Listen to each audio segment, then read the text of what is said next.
నేతలు మంగళవారం పార్టీ కార్యాలయంలో విలేకరుల సమావేశం ఏర్పాటు చేశారు. సంక్షేమ కార్యక్రమాలపై వీరు మాట్లాడారు. వీరిలో వల్లభనేని వెంకట్రావు, దానబోయిన సుందర్రావు యాదవ్, కల్లం బాపిరెడ్డి, సంజీవరెడ్డి, టి భాస్కర్, ఈ భాస్కర్ తదితరులు పాల్గొని మాట్లాడారు. ఇవాళ చాలా అద్భుతం. ఎందుకంటే మంగళగిరిలో నారా లోకేష్ గారు అంటే ఒక బ్రాండ్ అని చెప్పుకోవాలి. అభివృద్ధిలో కానీ దేనిలో అయినా కానీ చాలా అద్భుతంగా చేస్తున్నారు. అలాగే ఇంటింటి తెలుగుదేశం కార్యక్రమంలో భాగంగా మేము ఈ రోజుకి దగ్గర 6500 పైచీలకు వెళ్ళడం జరిగింది. వాళ్ళు ఒకటే పట్టం కడుతున్నారు. నారా లోకేష్ గారు వచ్చిన తర్వాత అద్భుతంగా జరుగుతుందండి అభివృద్ధి పనుల్లో అని చెప్పడం జరుగుతుంది. ప్రజల్లో ఆ సంతోషాన్ని చూసిన తర్వాత మాకు కూడా ఇంకా ముందు కూడా చక్కగా స్పీడ్గా పనిచేయాలని చెప్పి కూడా మాకు అనిపిస్తుంది. ఎందుకంటే ఒక్కొక్క స్ట్రీట్లో మహిళలు అయితే అయ్యా చాలా చాలా చాలా బాగుందయ్యా, లాస్ట్ 5 ఏళ్ళు పడ్డ బాధ మేము ఎంత కాదు, లాస్ట్ గవర్నమెంట్ పడ్డ ఎంత కాదు, ఈయన వచ్చిన తర్వాత మాకు తల్లికి వందనం ఏంటి, 2 పిల్లలు ఉంటే 2కి, 3 పిల్లలు ఉంటే 3కి చక్కగా ఆనందంగా వెళ్తుందయ్యా. అభివృద్ధిలో కూడా చాలా అద్భుతంగా ఉన్నాయ్యా. అలాగే కమ్యూనిటీ హాల్స్ అవ్వచ్చు, బరియల్ గ్రౌండ్స్ అవ్వచ్చు, అనేక రకాల డెవలప్మెంట్ పనులు ఈ నియోజకవర్గంలో జరుగుతున్నాయి అంటే చాలా అద్భుతం అని చెప్పవలుతున్నా. అదేవిధంగా ఒక ఇంటికి పెద్ద కొడుకులాగా నేను చూశాను మా మంగళగిరి నియోజకవర్గం. నేను తాడేపల్లి గురించి మాట్లాడుతున్నాను. దగ్గర 400 సీఎం రిలీఫ్ ఫండ్ చెక్కులు ఇవ్వడం జరిగింది ఓన్లీ తాడేపల్లిలో. ప్రతి స్ట్రీట్లోకి వెళ్తే అయ్యా నాకు బాగోపోతే మొన్న లోకేష్ గారు 50,000 పంపించాడు, ₹1,00,000 పంపించాడు, 2 లక్షలు పంపించారు అని చెబుతుంటే పేద ప్రజలకి చాలా ఆనందంగా ఉంది. నేను స్వయంగా నేనే చెబుతున్నాను. నాకు లారీ యాక్సిడెంట్ అయితే నేను హాస్పిటల్లో జాయిన్ చేసేకి ఆ రోజు డబ్బులు లేవు. గవర్నమెంట్ హాస్పిటల్లో ట్రీట్మెంట్ చేయించుకున్నాను. కానీ ఇవాళ ప్రతి ఒక్కరు కూడా ప్రైవేట్ కార్పొరేట్ హాస్పిటల్లో ట్రీట్మెంట్ చేసుకుంటుంటే నాకే చాలా ఆనందంగా ఉంది. లోకేష్ గారు ప్రతి ఇంటికి పెద్ద కొడుకు అయ్యారని చెప్పి నేను చాలా ఇదిగా భావిస్తున్నాను. కాబట్టి అందరూ కూడా లోకేష్ గారిని చాలా విధంగా మెచ్చుకుంటున్నారు. కాబట్టి ముందు కూడా ఇంకా అభివృద్ధి పనులు తాడేపల్లిలో చేస్తున్నాము.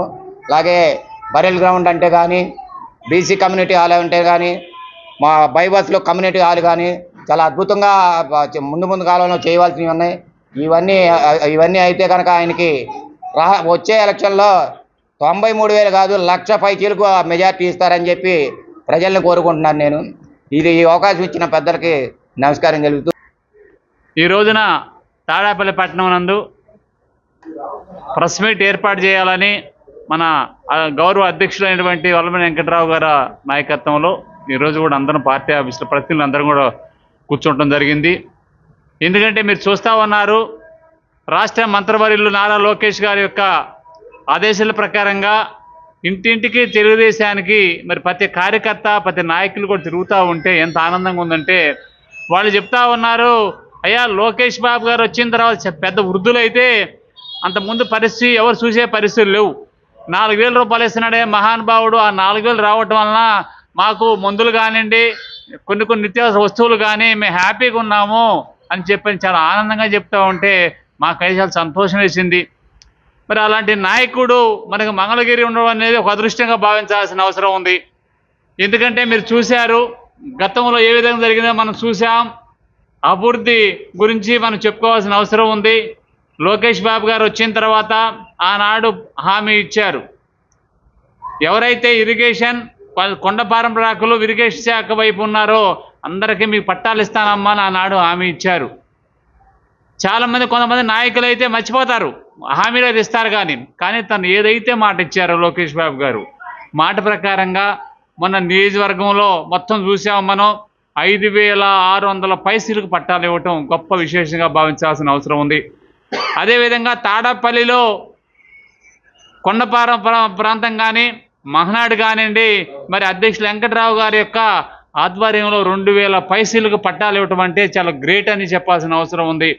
మరి ఈనాడు తెలుగుదేశం ప్రభుత్వం వచ్చిన తర్వాత గౌరవ ముఖ్యమంత్రి వర్యులు కానివ్వండి, మన నాయకుడు గౌరవ మంత్రి లోకేష్ బాబు గారు కానివ్వండి, ఒక మంగళగిరే కాదు ఇతర దేశాలకు కూడా వెళ్ళి నిధులు తీసుకురావటం అనేది గొప్ప విశేషం.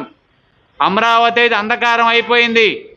ఏ విధంగా ఈ అమరావతిని అభివృద్ధి చేయాలని కంకణం కట్టుకొని ఈనాడు మన నాయకుడు కూడా విదేశాలు వెళ్తూ దాదాపుగా ఏదైతే అభివృద్ధి చేయాలి ఈ రాష్ట్రాన్ని సస్యశ్యామం చేయాలని ఉద్దేశంతో ఆయన కూడా పోరాడుతూ ఉన్నాడు. మరి ఆయన అంత కష్టపడ్డప్పుడు మనం అందరం కూడా నాయకులం కాదు, కార్యకర్తలుగా మనం భావించాల్సిన అవసరం ఉంది. పార్టీ కోసం కష్టపడాల్సిన అవసరం ఉంది. అదేవిధంగా మహిళలకు ఉచిత బస్సు అన్నారు. ఈనాడు కూడా హ్యాపీగా వాళ్ళు చాలామంది కూడా ఉచిత బస్సు మహిళలు వెళ్తూ ఉన్నారు. అదే కాదు, మహిళలకు వరం దాదాపుగా 50% మరి రిజర్వేషన్ ఇవ్వాలని చెప్పని ప్రయత్నం చేస్తే ఆనాడు కొంతమంది వ్యతిరేకించారు పార్లమెంట్లో. మొన్న చెప్పారు మన నాయకుడు లోకేష్ బాబు గారు, అక్కడ చెప్పినా సరే అసెంబ్లీలో తీర్మానం చేసి పార్లమెంట్కి పంపిద్దాం, ఆడిచ్చినా లేకపోయినా ఏదైతే మాట ఇచ్చామో రిజర్వేషన్ మహిళలకు ఇద్దాం అనేది గొప్ప వరంగా భావించాల్సిన అవసరం ఉంది. వికలాంగులకైతే ఆనాడు ఉన్నటువంటి పరిస్థితులు చూసాం. ఈనాడు మన ప్రభుత్వం వచ్చిన తర్వాత మరి 6,000 పెన్షన్ ఇవ్వటం అంటే చాలా ఆనందంగా చెప్పాల్సిన అవసరం ఉందని మనం చేస్తా ఉన్నా. అమరావతి ఏరియా మొత్తాన్ని కూడా నీరెక్కితే ఇదంతా పనికిరాదు రాజధానికి అని చెప్పి ప్రచారం చేయాలని చెప్పి ఒక కాన్ఫరెన్స్లోనూ తిరిగాడు తప్ప ప్రజా సమస్యల మీద ఇక్కడ ఉన్నటువంటి మౌలికమైనటువంటి సదుపాయాల్లో ఏ ఒక్కటి పట్టుకోవట్లేదు. ఇవాళ మీరు చూశారు, గతంలో మన పార్టీకి సంబంధించినటువంటి డాక్టర్ ఎంఎస్ఎస్ కోటేశ్వరరావు గారు మినిస్టర్గా ఉన్నప్పుడు మన తాడేపల్లి ప్రాంతంలోనే దాదాపు 4 ఎకరాలు ఎక్వైరీ చేసి ఇవాళ అంజిరెడ్డి కాలనీ అనేటటువంటి ఆ కాలనీ మొత్తం కూడా ఆయాల 4 ఎకరాలు ఎక్వైరీ చేసి పేద ప్రజలకు పట్టాలు ఇచ్చాడు. అలాగే మొన్న ఇక్కడ మన ప్లాంట్ శంకుస్థాపన చేసినటువంటి ఏరియాలో కూడా అక్కడ పక్కన ఉన్నటువంటి మరి అక్కడ పట్టాలు కూడా ఆ రోజు డాక్టర్ ఎంఎస్ఎస్ కోటేశ్వరరావు గారు ఇచ్చారు.